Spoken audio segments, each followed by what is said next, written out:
फिर कहां जाएंगे कि बैकुंठ, बैकुंठ के यहां। तो महाराज ये सारी भीड़ बैकुंठ पहुंच जाएगी। भोलेनाथ जी कहने लगे देवी इनमें से कोई बिरला ही पहुंचेगा। ये भीड़ तो जा रही है लेकिन इनमें से कोई बिरला ही बैकुंठ पहुंचेगा। भोलेनाथ जी से माता जी पूछने लगे प्रभु अब ये पता कैसे चले कि इनमें से कौन पहुंचेगा, अब ये पता कैसे लगेगा। भोलेनाथ जी ने कहा देवी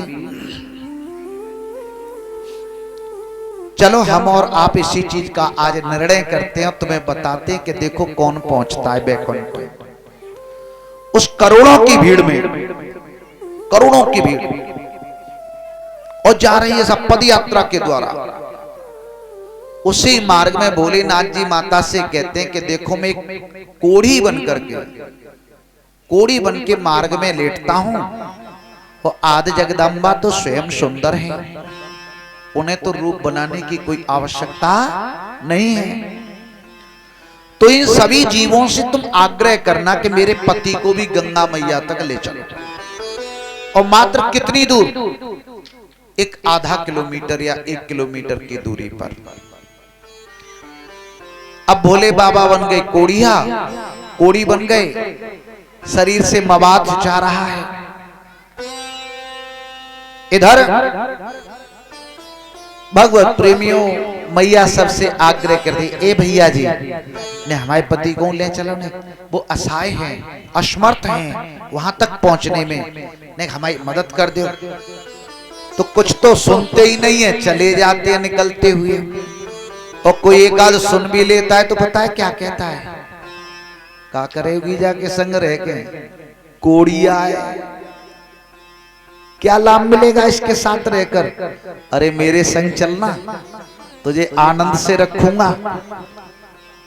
भगवत प्रेमियों मैया के उबाल तो बहुत आता है कि श्राप दे दूं, लेकिन भोले बाबा ने मना कर दिया कि किसी को श्राप नहीं देंगे आप।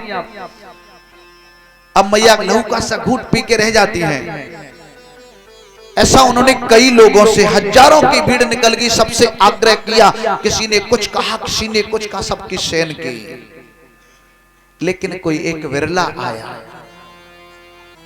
और उसने भगवान भोलेनाथ जी को अपने कंधों पर बिठाया और गंगा में लेकर के पहुंचा। भगवत प्रेमियों स्नान करवाया, अपने हाथों से भी निलाया और मैया से भी कहा बेटी तुम भी निलाओ, उन्होंने भी निलाया। भगवत प्रेमियों अब वह व्यक्ति कहता है धन्य है बेटी आप। तो मैया कह रही है बाबा ये तुम्हारी बड़ी कृपा रही कि आपने मेरे पति को यहां तक पहुंचवा दिया, नहीं ये यहां तक आ नहीं पाते क्योंकि ये असमर्थ थे शरीर से, धन्य है आप। तो वह व्यक्ति क्या कहता है, बेटी धन्य है तो जैसी पतिव्रता नारी जो ऐसे पति के साथ भी अपना जीवन व्यतीत करके और गंगा तक लाने के लिए आग्रह कर रही है। भगवत प्रेमियों भोलेनाथ कह रहे हैं देख लो यही जाएगा बैकुंठ को। तो भगवत प्रेमियों ये माताओं तुम्हारे तपस्या का प्रभाव है, पति की सेवा का प्रभाव है और उसके दया का प्रभाव है। जिसके हृदय में दया है वही वैकुंठ जाएगा, जो धर्म को समझता है। लेकिन भगवत प्रेमियों हम पाप लेकर के, गंदगी लेकर के अंदर बैठे हुए हैं और गंगा नहाएं, कथा सुने तो कल्याण होने वाला नहीं है। गंगा केवल तन के पापों को धोती है, मन का पाप तो परमात्मा की कथाओं से धुलता है। अब यहाँ आइए तभी तो कुछ प्राप्त होगा, लेकिन ये भी उसी की कृपा है। हो सकता है आना भी चाहें लेकिन उनका पाप अधिक हो तो वो नहीं पहुंचने दे रहा होगा, क्योंकि जीव का जब पाप अधिक होता है तो वो कथा तक पहुंच नहीं पाता, आए तो बीच में ही से लौट जाएगा। भगवत प्रेमियों तो प्रिय माने, प्रिय माने अच्छा, व्रत माने संकल्प, प्रिय व्रत अपने जीवन में सत्कर्मों का संकल्प लीजिए। तो आप ही स्वयं प्रिय व्रत हैं, कोई दूसरा नहीं है। भगवत प्रेमियों, इन्हीं के वंश में और भगवान स्वयं ऋषभदेव जी का अवतार हुआ और ऋषभदेव के द्वारा जैन समाज का एक नया धर्म उत्पन्न हुआ। भगवत प्रेमियों, श्री सुखदेव जी कहते हैं, राजन, ऋषभदेव जी महाराज के 100 पुत्र हैं। ऋषभदेव जी महाराज के 100 पुत्र हैं। तो देखिए महाराज क्या काम करते हैं, अपने बच्चों को बिठाते हैं पास में और पूछते हैं, पुत्र ये मानव शरीर क्यों मिला है? तो किसी ने तो कहा कि भोजन करने के लिए, सोने के लिए, कमाने के लिए। जिसका जैसा मत था वह दिया। भगवत प्रेमियों, लेकिन इनके बड़े पुत्र हैं जिनका नाम है भरत। नायम देहो देह भाजाम लोके कष्टम कामान हरते बिड़भुजाए तपो दिव्यम पुत्र कायेन शक्तम शुद्धेध्यस्माद् ब्रह्म शोक्यम तुवनंतम। भगवत प्रेमियों, ये शरीर हमें भोजन करने के लिए, उसके लिए नहीं मिला है कि खाए लो, नौकरी करिए आओ, फिर आए के 2 घंटा टीवी देख लो, मनोरंजन कर लो।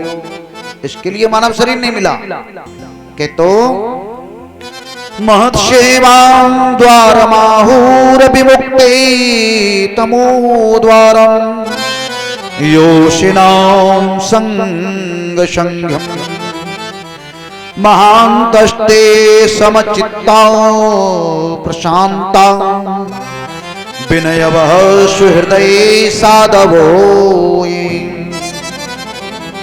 ये मानव शरीर मिला है परमात्मा की प्राप्ति के लिए। इस शरीर को साधन बना करके और हमें गोविंद की प्राप्ति करनी है, ईश्वर से मिलना है। मानव जन्म अनमोल रे, मिट्टी में ना घोल रे। अब जो मिला है फिर ना मिलेगा, कभी नहीं कभी नहीं कभी नहीं रे। मानव जन्म अनमोल रे, मिट्टी में ना घोल रे। मानव जन्म अनमोल रे, मिट्टी में ना घोल रे। अब जो मिला है फिर न मिलेगा, कभी नहीं कभी नहीं कभी नहीं रे। मानव जन्म अनमोल रे, मिट्टी में ना घोल रे। अब जो मिला है फिर न मिलेगा, कभी नहीं कभी नहीं कभी नहीं रे।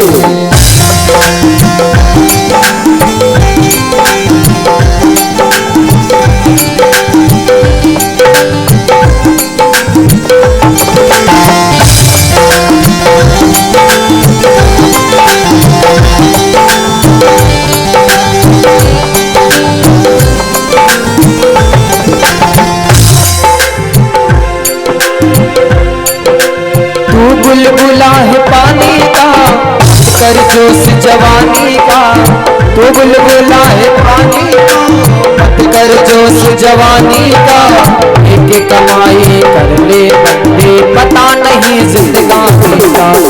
एक कमाई कर ले बंदे, पता नहीं जिंदगानी का। भजन समझ में आ रही है आप लोग को?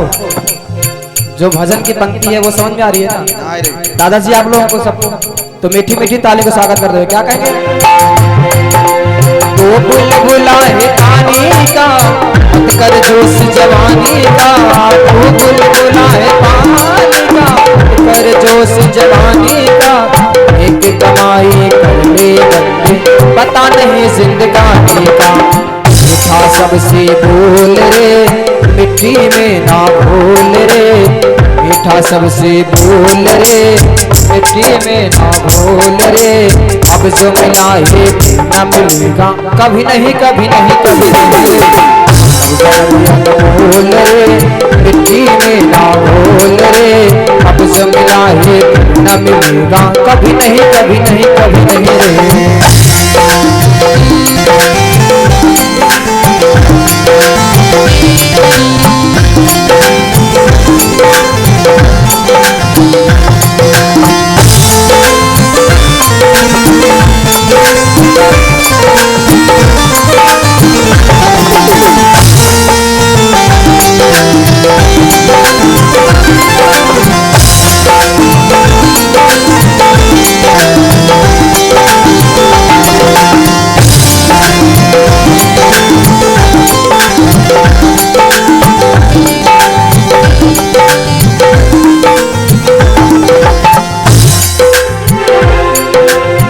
सत्संग में जाया कर, गीत प्रभु के गाया कर। तू सत्संग में जाया कर, गीत प्रभु के गाया कर। सुबह शाम तू बैठ के बंदे ध्यान प्रभु का लगाया कर। सुबह शाम तू बैठ के गाना ध्यान प्रभु का लगाया कर। नहीं लगता कुछ मोल रे, मिट्टी में ना घोल रे। नहीं लगता कुछ मोल रे, मिट्टी में ना घोल रे। अब जो मिला है फिर न मिलेगा, कभी नहीं कभी नहीं कभी नहीं रे। सब घोल रे, मिट्टी में ना घोल रे। अब जो मिला है फिर न मिलेगा, कभी नहीं कभी नहीं कभी नहीं रे। जो मिला है फिर न मिलेगा, कभी नहीं कभी नहीं कभी नहीं रे।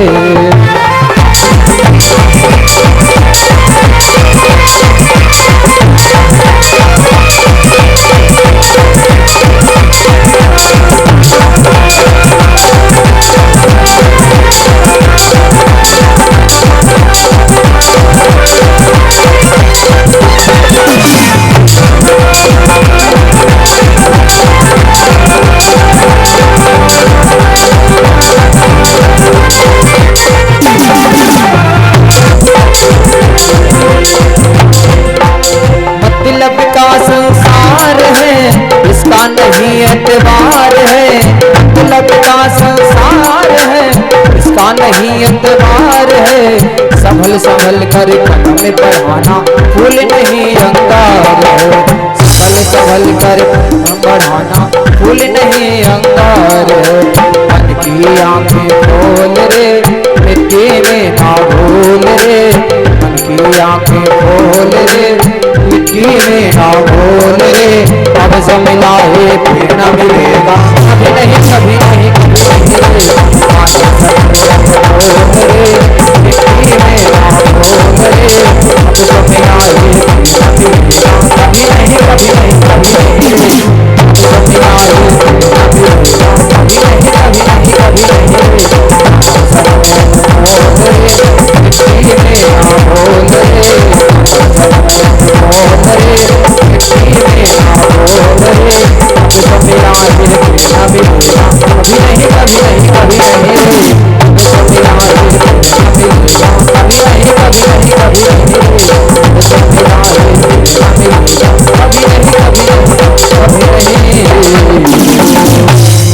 बोली वृंदावन बिहारी लाल की जय।